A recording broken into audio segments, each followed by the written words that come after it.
Abdullah Ryan, তোমার কানটা কি বন্ধ বন্ধ হয়ে আছে? কম শুনতেছো মনে হচ্ছে? কম শুনতেছো মনে হচ্ছে না? ঠিক আছে, ওর আসলে কানের ভিতরে ময়লা জমে কানটা বন্ধ হয়ে গেছে, এই জন্য সে অস্বস্তিও লাগছে। কানটা মানে 3 বার ডাকলেও শুনতে পায় না। আচ্ছা, গলাটা বোঝে না। তো আমরা যেটা হোক, আমরা দেখলাম যে কানের ভিতরে ময়লা জমে কানের যে শুনানির রাস্তাটা বন্ধ হয়ে গেছে।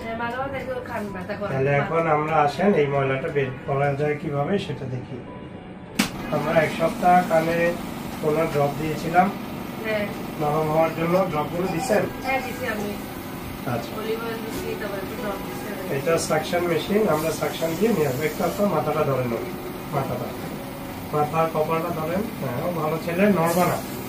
এই যে আমরা সাকশন দিলে সাকশনের সাথে ময়লাটা এসে যাবে। এই যে এসে যাচ্ছে, এই যে জায়গায় ঢুকে যাচ্ছে ময়লাটা। এই যে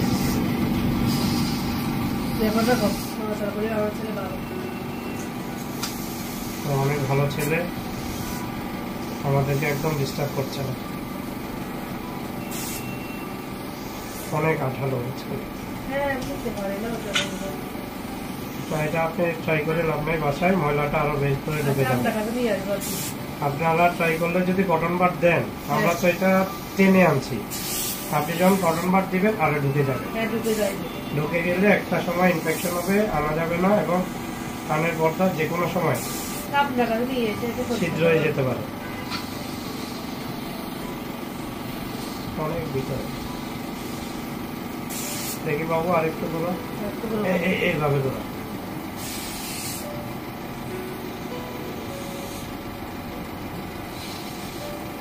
একটু ধরে রাখেন, একটু ভিতরেরটা শক্ত, ভিতরেরটা এখনো নরম হয়নি। নড়ে না বাবা, অনেক বড় টাকা এসে যাচ্ছে, নড়িও না। এই দেখো, এইদিকে দেখো,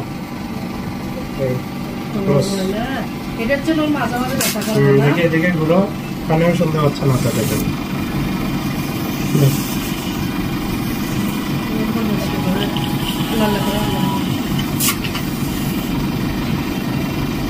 এই দেখেন, এটা টেনে নিয়ে আসছে বাতাসে। আপনি যখন কটন দিবেন কি হবে, আরো ঢুকবে।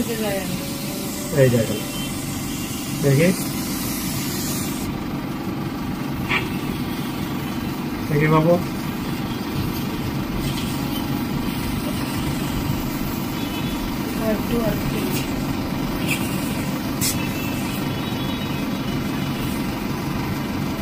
এই দেখেন, এই দেখেন ব্লক হয়ে গেছে। এখন পৌঁছে যাক।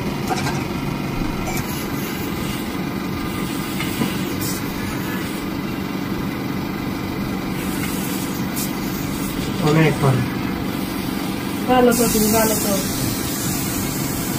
দেখি বাবু,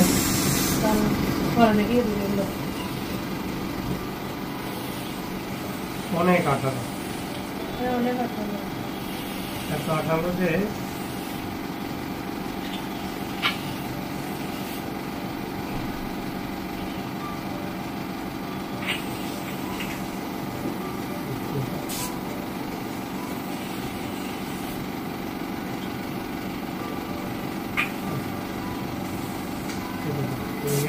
ক্লোজ করো।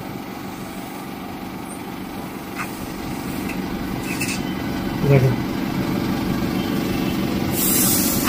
প্রচুর, দেখি এইগুলোর কারণে সে আসলে শুনতে পাচ্ছে না, পাইতো না। আরো আছে দেখেন,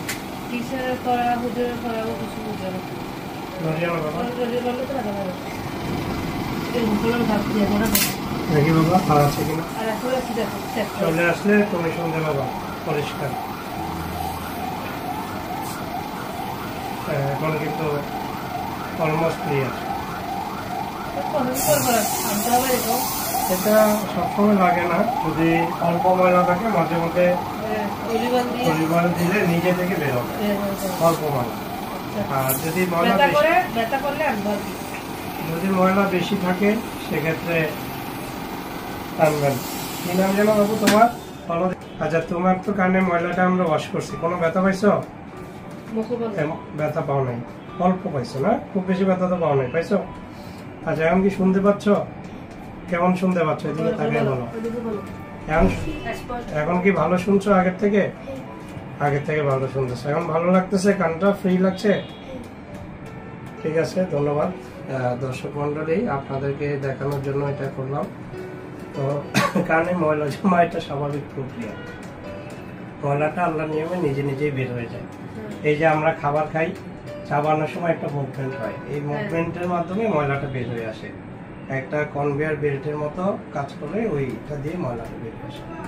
এই জন্য আমরা অ্যাডভাইস দিই যে খাবার ভালো করে চিবিয়ে খাবেন। খাবার যদি ভালো করে চিবিয়ে খান, হজমে যেমন সহযোগিতা করে, ঠিক তেমন কানের ময়লাটা নিজে থেকে বের হতে এটা কাজ করে। খাবার ভালো করে, বাচ্চারা খাবার চাবাই খেতে চায় না, এই জন্য বাচ্চাদের কানে ময়লা বেশি জমে। কথা বুঝতে পারছেন? তাহলে খাবারটা ভালো করে চিবিয়ে খাবা। আর একটা হচ্ছে, ময়লা যদি অল্প দেখেন, মাঝে মধ্যে অলিভ অয়েল দিবেন, গোসলের সাথে বের হয়ে যাবে। যদি বেশি ময়লা জমে সেক্ষেত্রে আর বাসায় ট্রাই করবেন না, কানে 1 সপ্তাহ অলিভ অয়েল তেল দিবেন, 3 ফোঁটা করে 3 বেলা দিয়ে নিকটস্থ যে কোনো একজন নাক কান গলা ডাক্তারকে দেখাবেন। ওনারা এই যে আমি যেভাবে বের করলাম, পুরোটা কিন্তু এই মেশিন দিয়ে আসে নাই, কিছু মেশিন দিয়ে আসছে, আর কিছু কিন্তু আমাদের এই যে বিভিন্ন ফরেন বডি বুক আছে, অর্থাৎ অনেকগুলো ভাবে আনতে হয়, শুধু যে মেশিন দিয়ে আসবে তা না, শক্তগুলো টেনে আনতে হয়, লিকুইডটা মেশিনে আসে, হ্যাঁ, এবং সেটা ভালোভাবে দেখে আনতে হবে, আন্দাজে কোচাকুচি করলে পর্দা নষ্ট হতে পারে। তো ধন্যবাদ, সবাই ভালো থাকবেন।